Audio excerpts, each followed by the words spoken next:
ஏக்கா இந்த சிம்ரன் வா போய் கிளி ஜோசியம் பார்ப்போம். இன்னைக்காச்சும் சிம்ரன் நிறையா சம்பாரிச்சு கொடுக்குமாடா?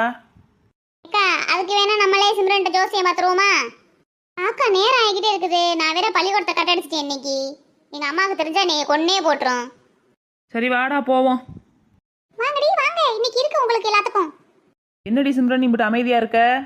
ஆமாக்கா இந்த வாரம் கடுமையான ட்ரைனிங் கொடுத்தேங்க்கா, அதுதான் அமைதியா இருக்கு. சரி நடைய கட்டுறா, வேகமா போய் ஜோசியம் பார்க்க பாய வச்சு உக்காந்துருவோம். ஏக்கா நான் எல்லாரையும் கூப்பிடுறேன்க்கா. சரிடா சுபினு கூப்பிடு. ஜோசியம் கிளி ஜோசியம் வாங்கம்மா வாங்கண்ணே. நடக்கிறது நடக்க போறது எல்லாத்தையும் புட்டு புட்டு வைக்கும் கிளி ஜோசியம், வந்து பார்த்துட்டு போங்க. சுபினு நல்லாடா கூவுற. இப்படி சொல்லி கூப்பிட்டதாக்கா எல்லாரும் வருவாங்க. சரிடா கூப்பிடு. ஏப்பா தம்பி, நடக்கிறது நடக்க போறது எல்லாத்தையும் சொல்லிடுமாப்பா. அப்ப எனக்கு ஒரு சீட் எடுத்து பார்க்க சொல்லுப்பா உன் சிம்ரனை. இதோ எடுக்க சொல்றனே, போய் உட்காருங்க.